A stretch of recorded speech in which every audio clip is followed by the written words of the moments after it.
You are watching The New American Media.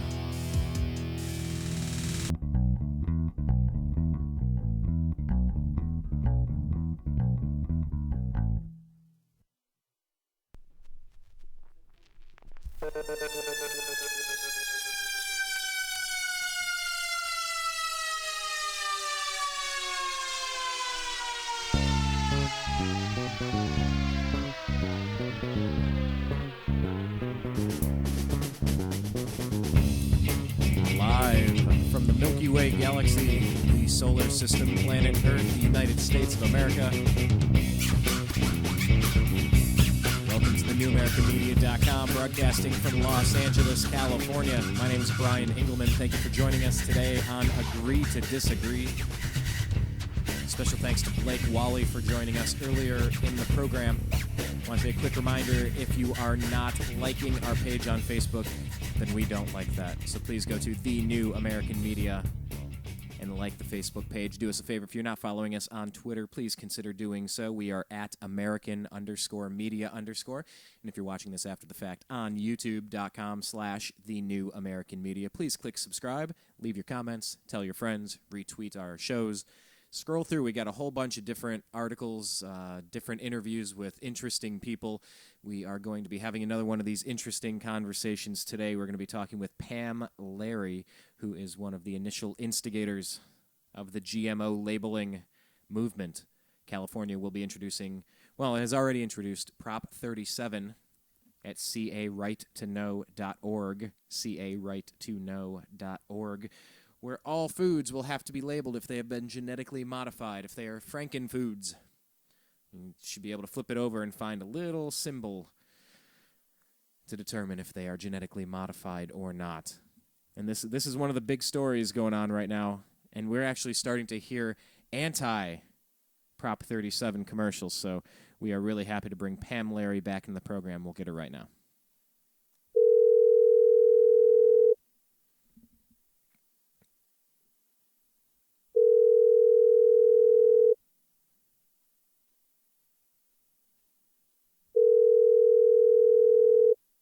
Hello.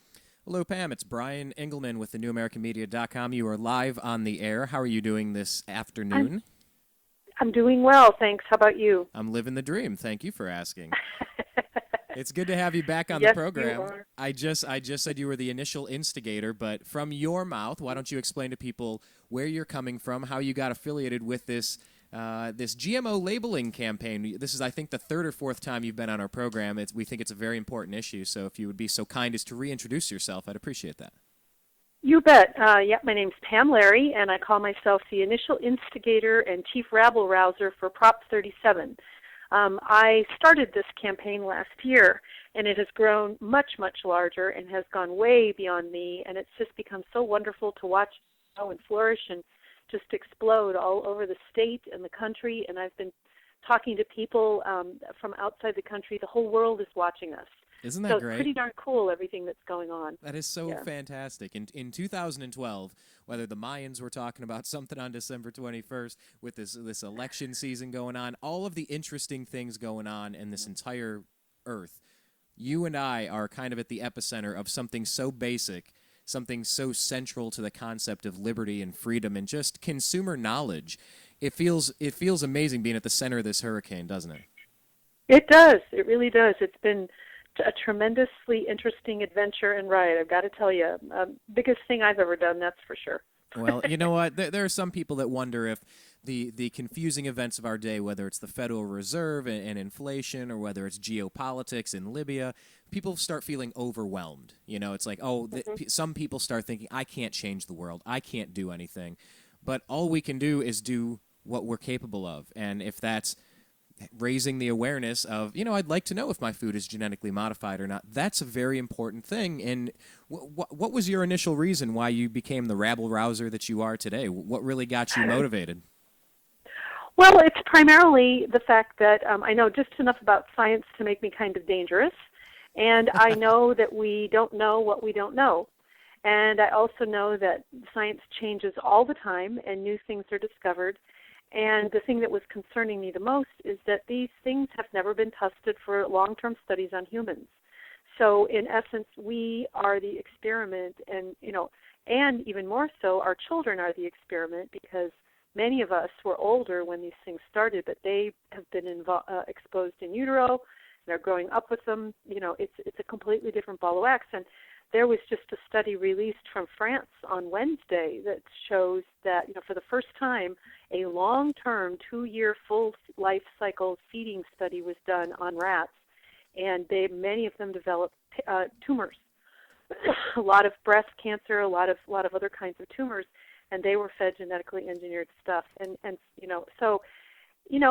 what was it, like last month, we also got word from geneticists that they finally figured out that they believe that the junk DNA that they were calling junk DNA for so long and thinking that it had no function, in fact, they're finding out that it is very important and does a lot. So we just, I really admire scientists, but, many of them are pure scientists. They do it for the love and the study, but there are some that get other things involved and get a little egotistical, I think, and think that they know everything and that this is the end of the day, and they know everything. We're stupid. But I look at the world as kind of like a whole system, not just pieces and parts. And so that's why I was concerned. Long answer, but it's real to me. There's a lot going on that we have no knowledge about, and I believe we should have the right to know what we're doing and buying and eating and spending our money on. I couldn't agree much more than exactly what you said. The concept, by the way, for all the scientists, don't forget that this world used to be flat. Let's not go too far into thinking we know everything and that we can never reach the moon and that we're the only life out there. Just there are so many things that are just speculative in science. Mm-hmm. It's always the best option you have in front of you right now, but that doesn't make it true. And you brought up a really great point that I really want to make sure people are aware of. If GM foods, genetically modified foods, GMO foods, were being handled, grown, long-term studies done in a biodome for the past 40 years, and we could identify the long-term effects of things, and do they cross-pollinate, do they create mutant things, do they cause tumors in the liver, and, they haven't been doing that. They just kind of made it and said, here we go. We're just going to toss this all out there, and you guys are going to have to deal with it. That doesn't really seem like a good plan to me. Am I understanding that correctly? Well, it's what the plan was and what is real. And, the bottom line is that with all this, because if you listen to the science of the researchers that, are paid for by the different companies that grow these things, you'll hear that they're very safe. And, you know what? Maybe they might be, but I'm sorry, the same company that told me DDT and Agent Orange and, PCBs were safe, I don't necessarily automatically believe them when they tell me that these things are safe. But if people do, it's their right to be able to buy that stuff. That's Sure. The country we live in. And you can buy we have a right cigarettes. To do stuff. You can buy What? cigarettes, alcohol. You can buy a lot of things that other people choose not to ingest. And it doesn't make them evil. It doesn't make them awful. It just makes them. It's a choice. So that's all we're asking for. And our opposition will pretend that we've been doing this for thousands of years, and I will remind them, no, we haven't. We don't cross, an eel with a salmon, to create a salmon that goes twice as large. We don't cross bacteria with corn in nature, to come up with a new pesticide that is the corn, because people think this is about hybrids, and it's not. This is about something that happens in a laboratory, where they extract the DNA from one plant, animal, or species, and then they insert it into the DNA of another. So, for instance, the bacteria Bt, or Bacillus thuringiensis, kills bugs. You extract the part out that kills the bugs, and then you insert it into the DNA of the corn, so that every molecule of the corn now becomes a pesticide. And then the bug eats it, and the bug dies. They even have to register it as a pesticide when they grow it. That's how intense it is. The bug eats it, the bug dies. Then they feed that to the pigs and the cows, and then they put them in our cornflakes and, our kids, corn chips. So, and now this year, sweet corn. So you're getting to eat the whole ear of, BT corn on the cob. Nice. Well, I know. Letting us know.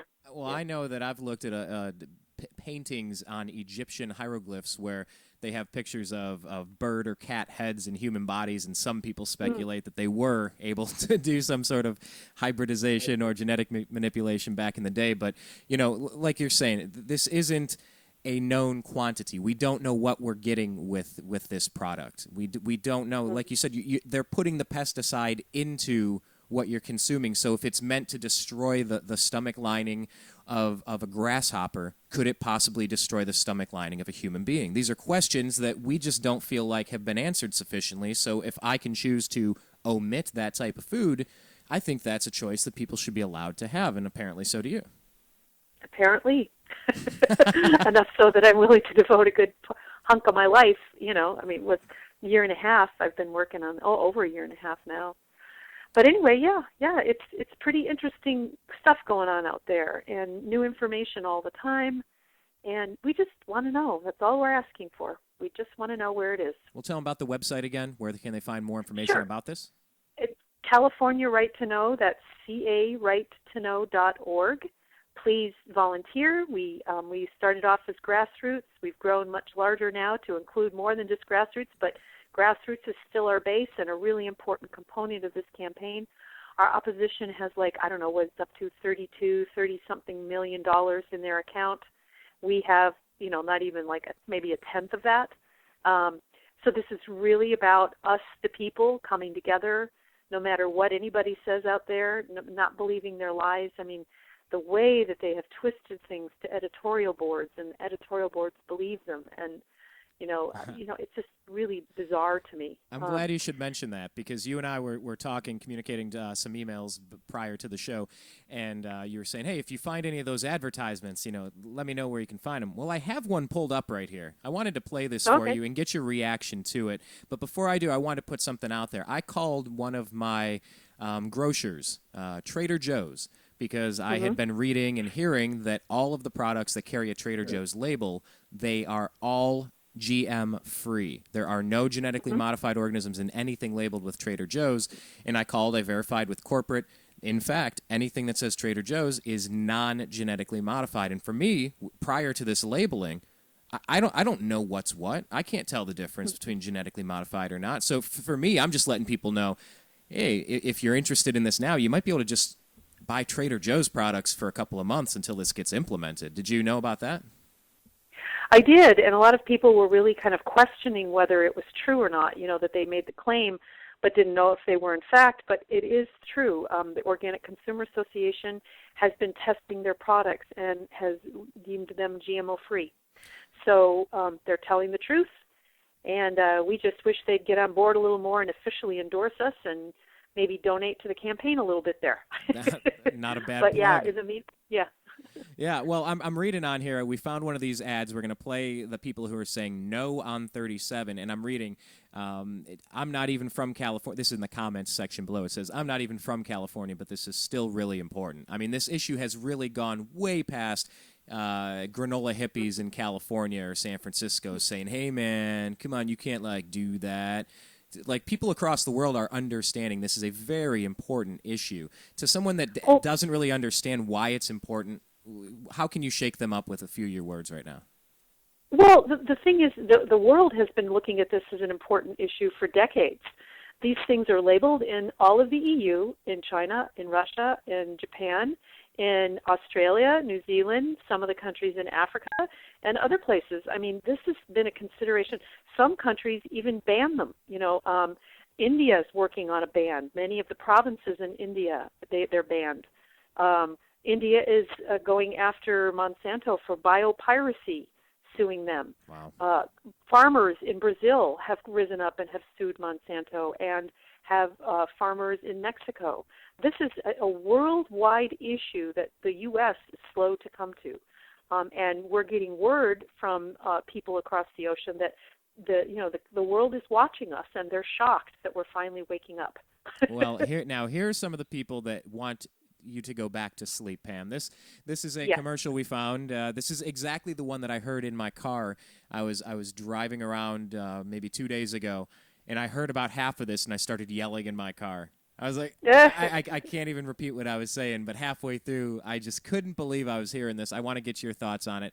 Perhaps this is the first time you're hearing this. No on 37 ad campaign. Here we go. They're at it again. Special interests pushing a proposition that would create more government red tape, more lawsuits, and higher costs. This time it's Prop 37, a food labeling scheme written by trial lawyers to benefit trial lawyers. 37 would ban thousands of common food products in California unless they're specially relabeled to meet complex new requirements and restrictions that would only exist in our state. 37 would cost California taxpayers millions for more bureaucracy and red tape, and increase food costs for a typical California family by hundreds of dollars per year. And 37 would give trial lawyers a special new right to file shakedown lawsuits against farmers, grocers, and food companies over the wording on food labels.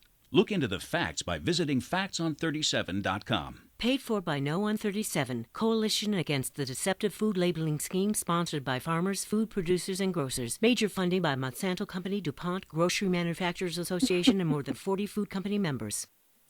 All right. Let her rip. Well, it's just funny because, I go and I speak at a lot of panels and stuff, and it's basically all of their talking points. One of the things that I've interesting in all this is, I don't know if you've ever heard the term projection.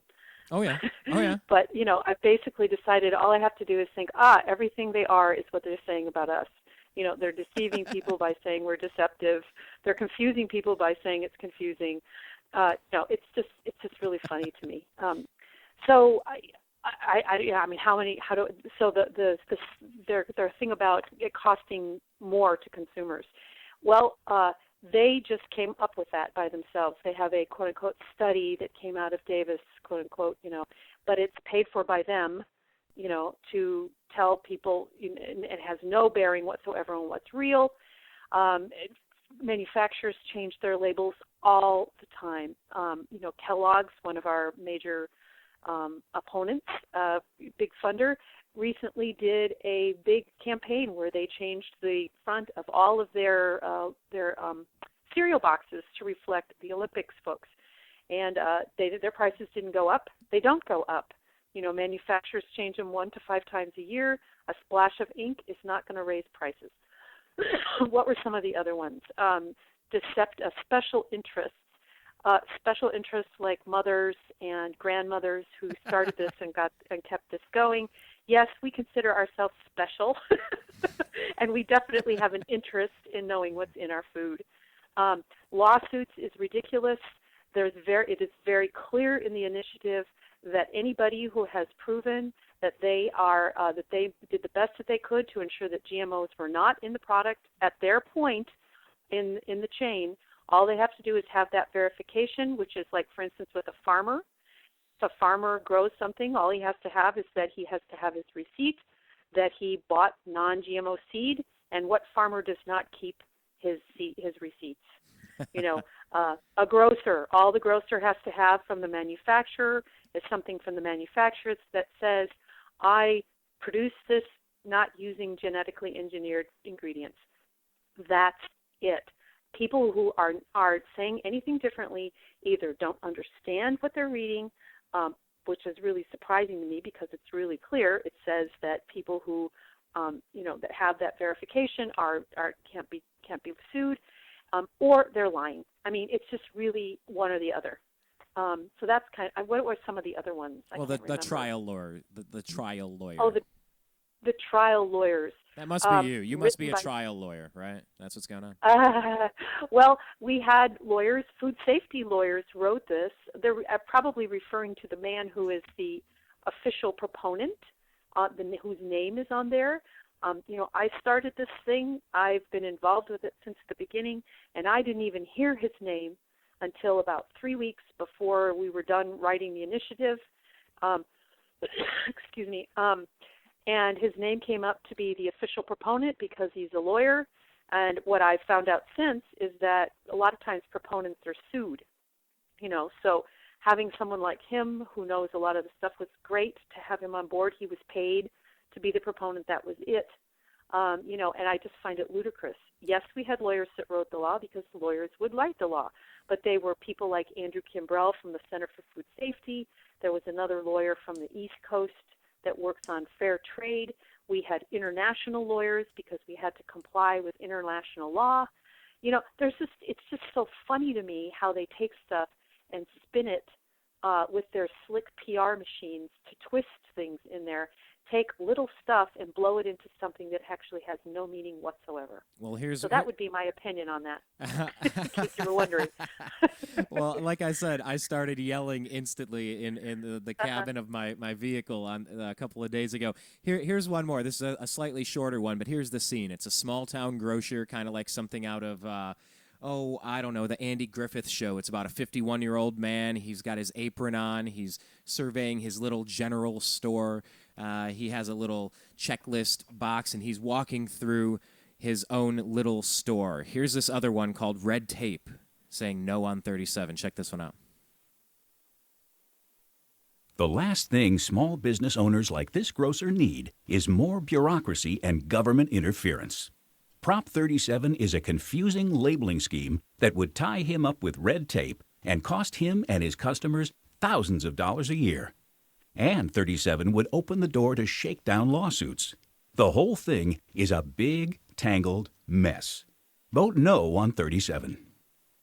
Well, I'm pretty convinced. What about you?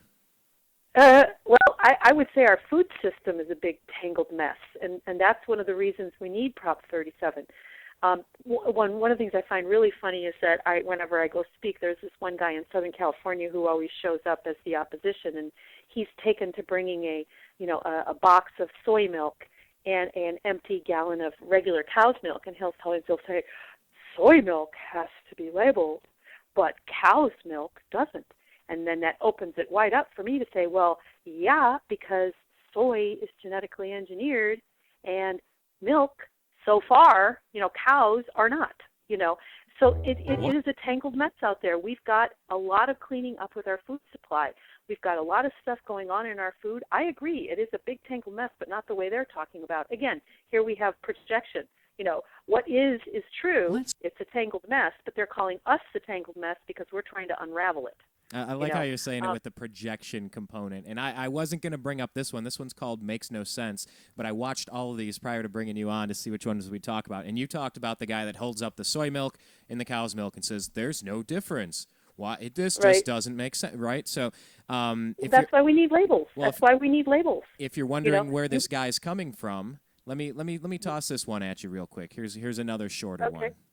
Let's see if Prop 37's proposed food labeling regulations make sense. This carton of soy milk would have to be labeled genetically engineered, but this carton of cow's milk wouldn't. Okay. Frozen pizza labeled, but delivered pizza not labeled? It's a little confusing. The meat in dog food labeled, but meat for people not labeled? What? Food made in America labeled. Food imported from foreign countries exempt if they simply claim they're exempt? Huh? Prop 37. It's deceptive and costly. Look into the facts. And then it says vote no with the thoughts. Yeah. Was this on the TV or something? Yeah. I sure hope you play some of our ads because they're pretty cool. Hey, you know what? You're the best ad out there. That's why we go to the source and we talk to the people directly involved. These are all up on YouTube. You can type in 37, and these are all the anti. No, you got to vote against this because it makes no sense. Does it make any sense, Pam? Make any sense? Well, first of all, just to talk about some of their examples, we talked about the one, and I'm able to tell everybody that cows are not genetically engineered that we know of. Well, they're certainly not on the market yet. They are being developed in China, where they are mixing human DNA with cow DNA to create milk that is more like mother's milk. Do you have a right to know what you're feeding your baby? Oh, boy. Okay. They talk about dog food. I wish pet food was exempt, had to be labeled. I wish that we had been able to include that. And you want to know why? Because pet owners are finding that their dogs and their cats are doing much better when they get off GMO food. And you know what? Pet owners have a lot of money. And you know what? They sometimes spend more money on their dogs and their cats than they do on their kids. You're right. So they would probably be donating to us. Unfortunately, it is not part of the law. We weren't able to include animal feed or stuff that's given to animals. There are some exemptions in the initiative. I mean, I make no bones about it, and I make no bones about the fact that this is a huge, huge thing we're doing here. We are coming up against corporations, chemical corporations on the planet that not only produce the herbicides pesticides, but they also produce the things like the seeds. They coat the seeds, they enhance, quote unquote, the seeds with other chemicals so that they can't and won't sprout unless doused with their chemicals. These are also the same companies that make the drugs that we have for cancer.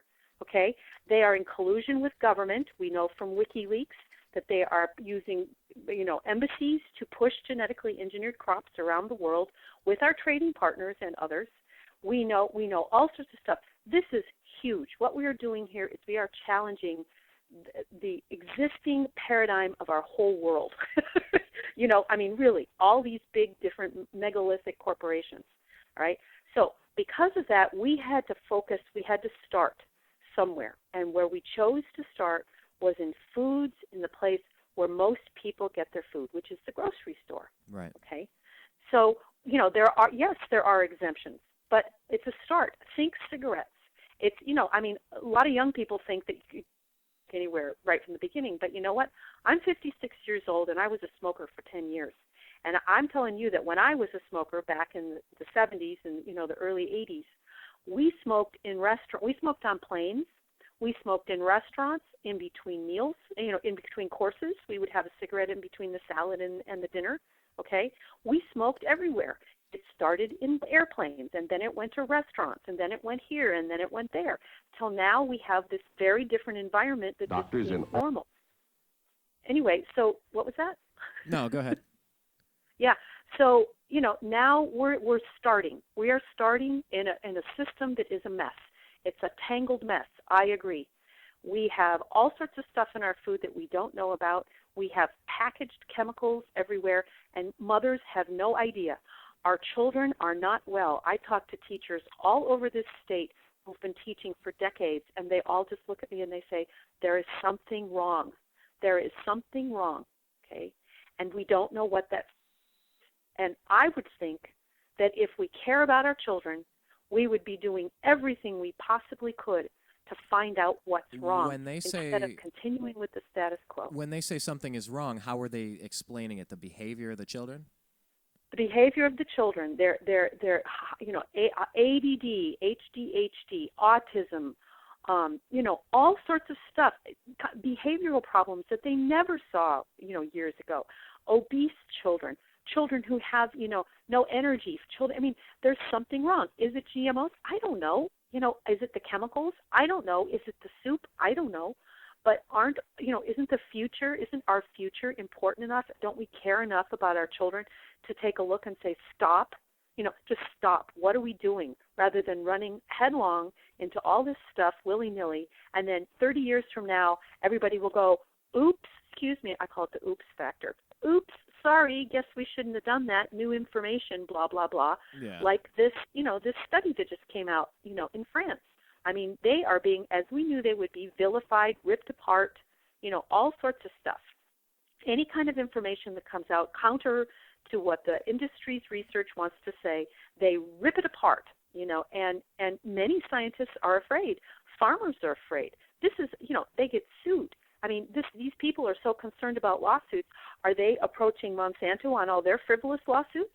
I just want to know, is there equal time for the poor farmers whose crops get contaminated with genetically engineered stuff that they don't even want in their field, and then on top of not wanting it and their crop being contaminated and ruined if they're an organic farmer, they then get sued by Monsanto for patent infringement and Monsanto takes over their crop? Then they have to do a gag order, or they'll have to go to court over and over and over again for years and be harassed.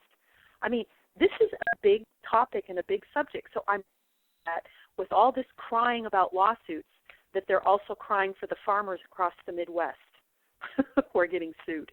Well, I call that frivolous lawsuits that are being filed against them. And farmers are getting ruined.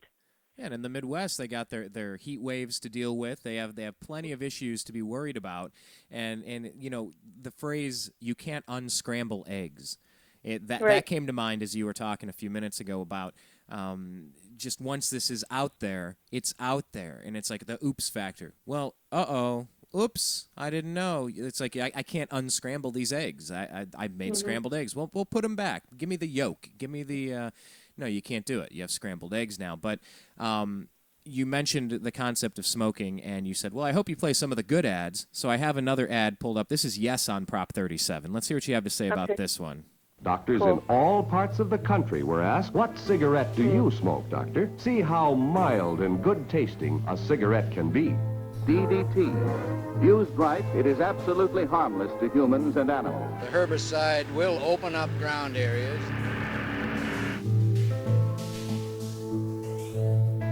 Now they say genetically modified food is safe. Monsanto and Dow think they're safe. Why are they fighting our right to know what's in the food?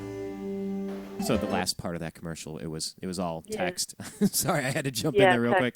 But yeah, so there have been lots of products before that we've been told are perfectly fine, just like we're hearing GMO food is fine, but we should still have the right to know. It seems straightforward to me. Exactly, because again, we are the experiment. We, not a lab rat. It's us. We are the lab rats. We are the guinea pigs. Well, California, we get to be the guinea pigs right now. We get to be the ones to figure out if we're going to vote this in. Let's get all the details now. So mention that website again. That's carightoknow.org, correct? Yes. Okay, That's and so at this point, they can go to the website and find out how to get involved locally, how they can donate some money if they're anywhere across the globe. They can assist with the funding. And when is the election? That's coming up on the same day as the presidential, right? November. Yes. What is that? Yes. 6th? November 6th. Yeah, it's pretty soon. So So talk to someone in Australia, talk to someone in France, talk to someone in Japan and Canada who are listening right now. What can they do? They want to make sure that this passes in California because they think it sets a great example for the rest of the world. What can they do if they don't live here? Okay. Unfortunately, I don't believe we can take donations from people out of the country. Okay. But what they can do is they can activate the people that they know in the country. Spread the word. If you have a blog, if you have a newsletter, if you have an email list, get the people in this country to donate. Again, I talked about the figures before, 33-something or 30-something million as opposed to our 3 or 4 something. And help us, because what happens here will affect the whole country. We've started a coalition, Label GMOs, which was the organization that started it. We've joined with 14 other states and are forming a coalition. Washington State is already working on a ballot initiative and is actually collecting signatures now. So this is affecting the whole country, so therefore we need all the country's help. The other thing that you can contact us to be part of our volunteer phone banking. We're trying to get people from out of the state to help us with phone calls as the election gets closer, so that we can have the people here out on the streets instead of on the phones. So you can go to the campaign headquarters, sign up to volunteer, sign up if you live in California, go to the leader map, find an event close to you, go to the leader map, find your local leader, and help us by getting out on the streets and talking to people and letting them know, giving our own little personal mini commercials to counter all the big lies out there that are going on. It's exciting. It's really exciting. There are art projects that are starting to happen all over the state. People are coming with all sorts of fun stuff because they're passionate about this issue. And I'm encouraged and want to meet everybody out there with us.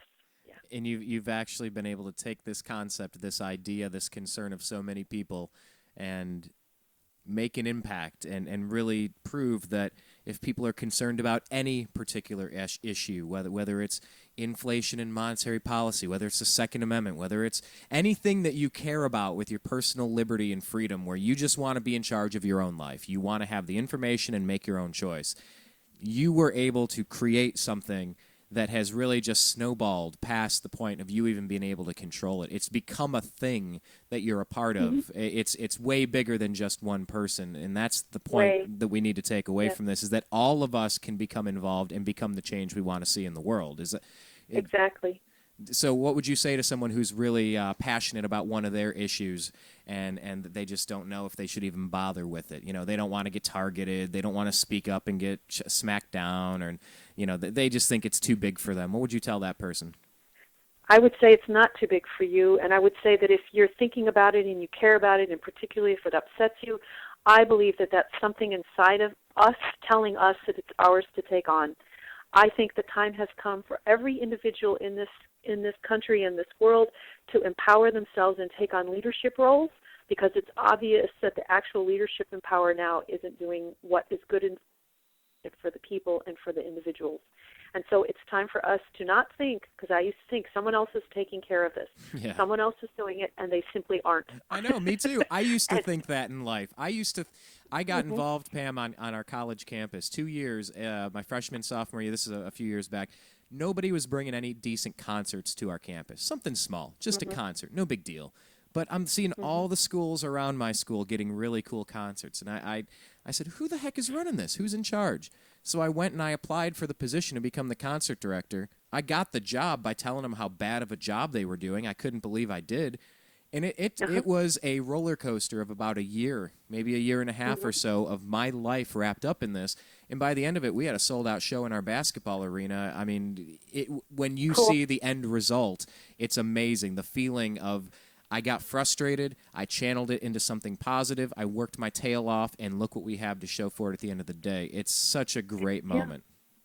It is. It's a great thing to do. And, I started this. I never knew where it would go. It's like you can't start something and only decide to keep going if it works. You know what I mean? It's like I had to start this thinking I could fall flat on my face. I had to be willing to look like the biggest idiot. I mean, really, a grandmother from Chico who's never done anything like this, deciding, okay, this is what we're going to do, and just, being laughed at, by many, many people over and over and over again at the beginning, told to go away, told, who do you think you are? I mean, someone actually asked me that and then started yelling at me. Nice. Lots of resistance, but you know what? I kept with it, and we kept with it because people around me wanted it, and people caught the spark. And you'll find that others will come along on the ride with you, and that's when you know that you're doing something right. No matter what the powers that be or anybody else tells you, just keep swimming. Just keep swimming. It's just like Dory and Finding Nemo. But not like a genetically modified salmon from some farm. No. No, I'll tell you what, let's do this. Pam, we have one last commercial. We'll tee it up, and then we'll give you final thoughts on our way out the door. This is one more Yes on 37 commercial. Because food is love. Food is life. Food is family. We all have the right to know what's in our food. That's why so many consumers say yes to Proposition 37. It gives us the right to know if there are genetically engineered ingredients in our food, with clear information on package labels. That's the very same right consumers in nearly 50 other countries already enjoy. Yes, on 37, we have the right to know what's in our food. Now that was a That's very the powerful. happy one. That was a very happy powerful commercial. It looked good. It felt right watching that one. I like that. Yeah, it's good. So please join us on the streets, everybody who's out there. It's really fun. Everybody has their own way to contribute. We have people writing songs, people doing murals, people doing, I talked today, somebody doing Chalkupy, doing chalk art in front of City Hall about labeling GMOs. We have people out there just talking to people doing presentations at churches, at schools, all sorts of fun stuff.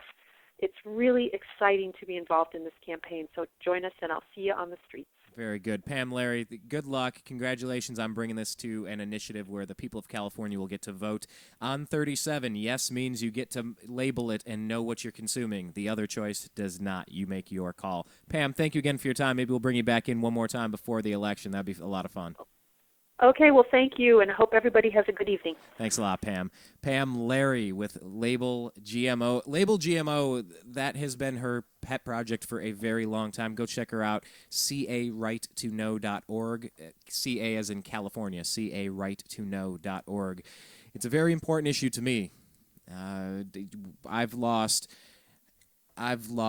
animals in my life to unexplained tumors. I have had family members pass away from cancers. We are at a situation where we just don't know what's causing a lot of the problems that are impacting families all over the place.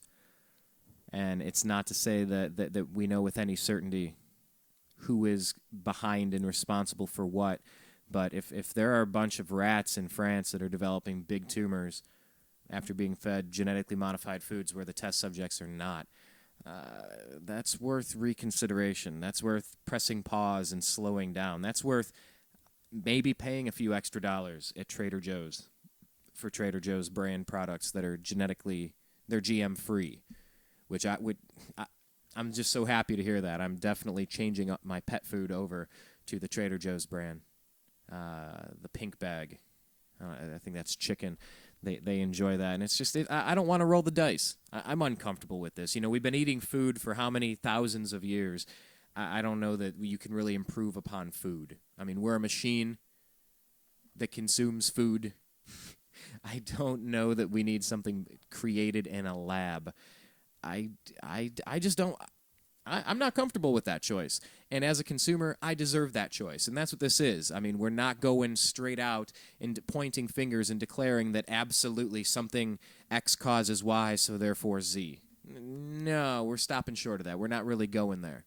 But what we are saying is we need time to determine if this stuff is safe. And you're letting it out, and you don't know if it's safe. And there are conflicting reports that it's unsafe. So let's slow down. Let's label it so we have the right to know what's in it. I mean, hell, Mayor Michael Bloomberg is banning soda. Come on. Banning soda. Right. There's the problem. Okay. So you can do soda, but you can't do GMO foods, genetically modified foods. Well, California is going to get a chance to vote on this one, and be sure that you get involved if you care about this issue. If you're anywhere across the globe, take a look at the website, carightoknow.org. That's CA as in California, carightoknow.org. Just because we have the right to know what's in our food. It's not complicated to me.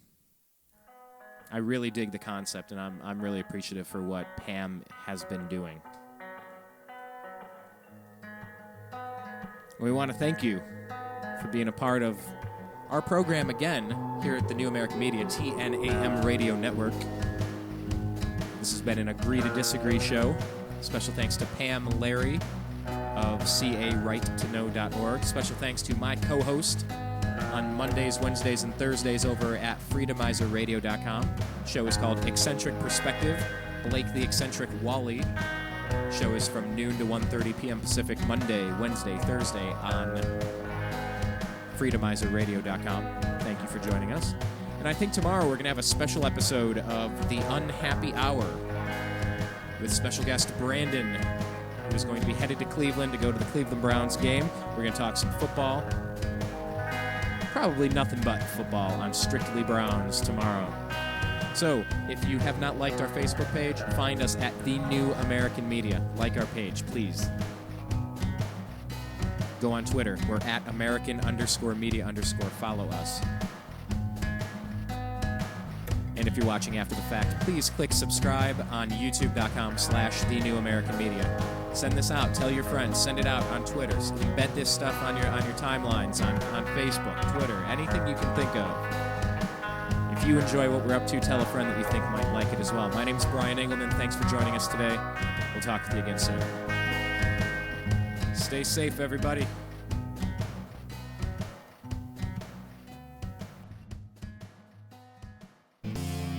You are watching The New American Media.